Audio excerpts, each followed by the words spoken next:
এটা হইলো সোনাইমুড়ির 2 নম্বর নদনা ইউনিয়ন। সোনাইমুড়ি থেকে আরো উত্তরে, অনেক উত্তরে আমরা একটা বিয়ের দাওয়াতে আসছি। গ্রাম খুব সুন্দর। এই যে মানুষ বিয়ের দাওয়াত খেতে আসছি। এই যে আমাদের ছাত্রনেতা ইসুফ আছে। এখন খাওয়া দাওয়া শেষ করে একটু রাস্তাতে আসলাম, গরম ভিতরে। এখানে একটু বাতাস আছে, আরাম লাগতেছে।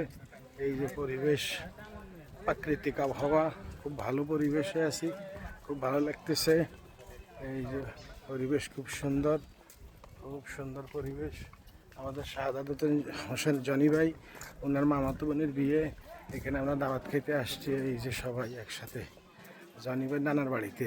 এটা হলো সোনাইমুড়ির থেকে আরও অনেক উত্তরে, বাংলা বাজারের কাছাকাছি নদনা ইউনিয়ন। নদনার এখানে আসছি।